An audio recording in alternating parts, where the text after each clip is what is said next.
We're live, and welcome. We are alive and well.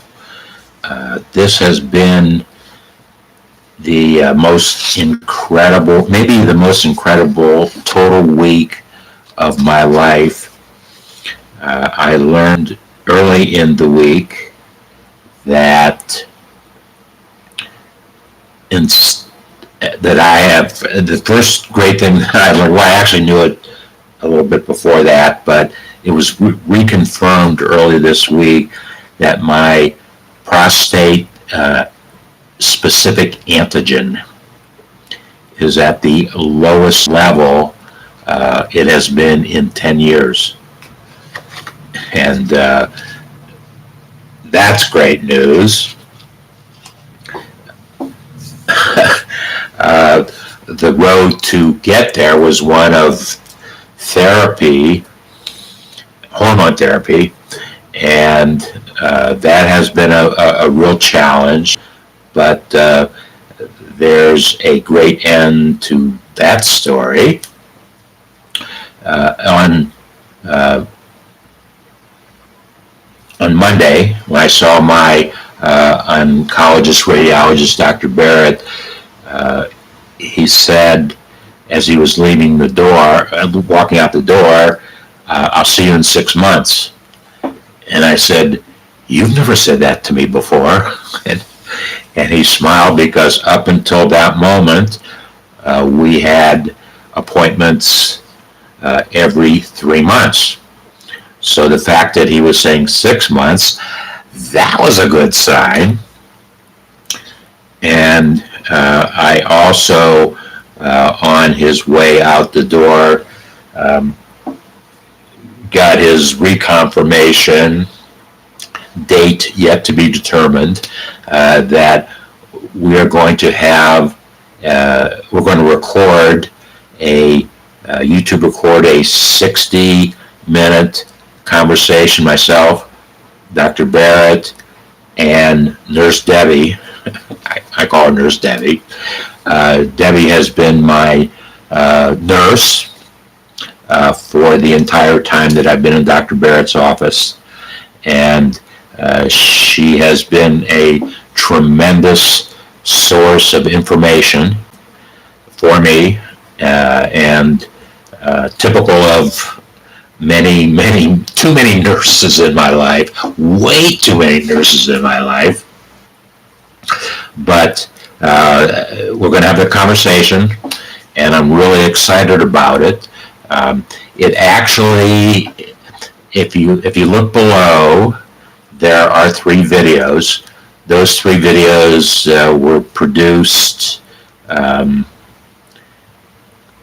all recently, all within the last actually probably the last 2 months. Those have all been produced. They are all folks who have been friends, cyberspace friends of mine. I've never met any of them face to face, but we have visited many times in cyberspace. The first one, Barbara Weltman and I have been communicating we have been live streaming on the internet. This I think is our 14th year of doing it. And we have gone through, I've taken Barbara through lots and lots of video technologies over those years. And actually, the video technology that we used to produce Barbara's conversation with me was something new to her, also just based upon where I am and what I need to be doing. And so, at any rate, that we're going to replace the 3 videos below with 3 new videos who are all in the works with me right now. As I said, Dr. Barrett, Nurse Debbie, my friend David Amerlin, and my friend Humphrey Akinazu. I've never met Humphrey or David, but have communicated. Oh no, I have met Humphrey. I did meet Humphrey. I met Humphrey 13 years ago, I think I met him. 13 or 14 years ago. No, Eloise is 2013, 2012, 10 years ago. I met Humphrey in Rome. Humphrey originally had met my son Sam and daughter-in-law Kimberly, who were living in Rome, and Sam said to him sometime in the conversation, "You need to meet my father," and we connected immediately and have been interacting ever since. Humphrey is probably, well, he is definitely the leading entrepreneur scholar in Nigeria. That's how we met. He was at the Rome School of Business, and that's how we met in Rome. And he now is I don't even know what his title is, but he runs Nigeria's Rome School of Business. And very, very entrepreneurial. Well, he and I have been doing, all our conversations in the last years, and so we're working on a date. That challenge too is Humphrey's in Nigeria, and I'm here, and we're just trying to coordinate the time on what's going to happen. Number one, number two. I've been in video chats with Humphrey, and it was just a technology issue. We lost signal, probably on his end. It better not be on my end, but probably on his end, and so that's how it's been. But those are the three. And David, David is one of my mentors, marketing and sales mentor. Although I have been doing marketing and sales longer than he has, now that I think about it, David, he is my mentor. I have just learned so many things, and also too, hearing David talk about them from his perspective validates for me where I am in my life. And to that point, we're going to talk about, David has a book right now, Intentional. Well, actually, you can see, the book is called Intentional.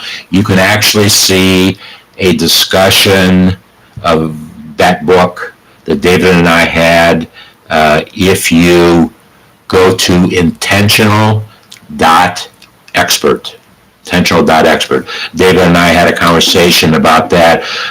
We have not done a video, I don't think, since that one, but we have done a lot of word communication with one another. So I'm really looking forward to the conversation between mentor and student. So that's what I'm working on right now. The one thing I didn't mention about some medical information that I learned. I didn't mention two things. I actually learned 2 weeks ago, but it was confirmed this week that I have been meeting with my cardiologist at this point in time once a year. Thank God, it's just once a year. And he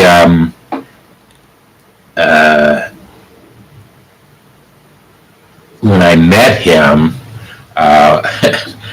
well, I don't know what state of mind I was when I met him, because I was in critical care in a unit at UC Health, and he because he teaches medicine.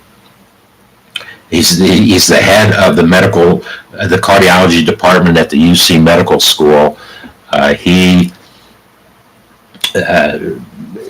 was coming into my room from first an academic perspective, and then we saw what a crazy case there was, and the reason why it was a case. He got more involved. So I said to him, Dr. Becker, when I leave this critical care unit, you are my cardiologist. So he smiled, and so he's been monitoring. That event happened 5 years ago. 2017 happened 5 years ago, and the good news that I got from him was that this was the first time that I have had a face-to-face appointment with him, that I've not had an echocardiogram prior to our getting together. Our echocardiogram gives you an ejection fraction number, and the ejection fraction number relates to the strength of your heart muscles. And so I have a very, very interesting, really interesting case study on that. But this was the first appointment I had with Dr. Becker that he did not think I needed an echocardiogram. And the fact that he didn't think I needed one, that's a great sign.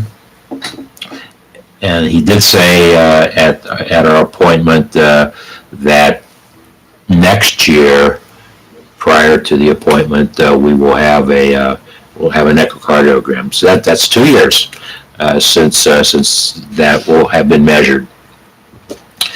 And the third great thing that I learned, once again, it was just a validation of information that I had already learned, but a good sign, and that I think it might represent a trend in my life, and that's a good thing. But in the last 13 months, July, August, last 13, it might be 13 months today, almost today. 13 months ago, I weighed 50 pounds more than I weigh right now. And that was because I made a major transformation in my life. Instead of having the option to eat food 18 hours a day, I forced myself, disciplined myself, that I would only consume food 6 hours a day instead of 18. And it was absolutely the right thing for me to do. But the reconfirmation, the validation that I got on Monday when I went to my Dr. Barrett's appointment, I get weighed. That is Dr. Barrett's scale in his office is my official weight. It's the thing that I don't own a scale in my home, but so I've used Dr. Barrett's, and so I get weighed every 3 months instead of every 3 minutes if I had one in my home. And so I did learn that I have lost I've lost an additional pound in the last 2 weeks because my weight was taken with my appointment with Dr. Becker. I was just kind of curious. And so that change that I made in my life has been a wonderful change, and still good things to come with it. One last thing that I want to share with baby boomers. Earlier today,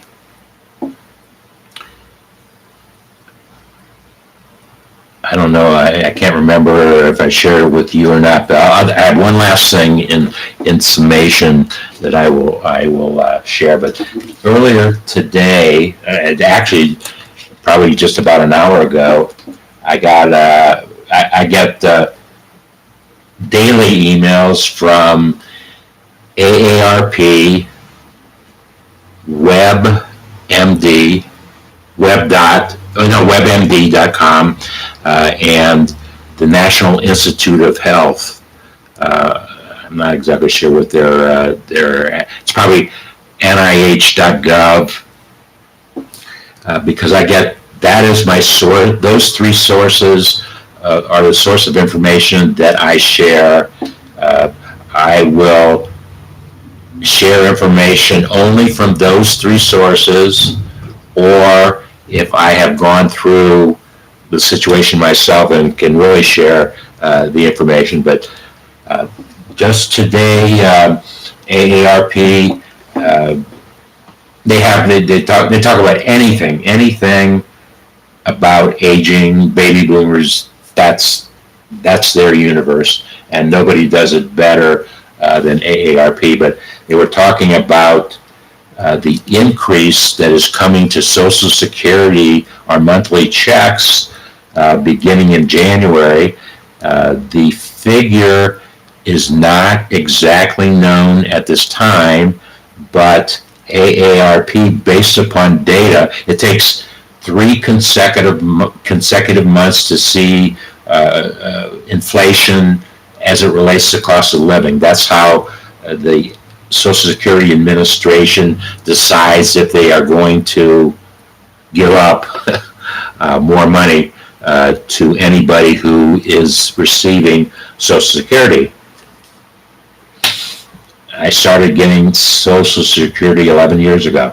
I have been receiving Social Security. So they're saying that based upon the data that was received for the month of July, they need to analyze data for August and September.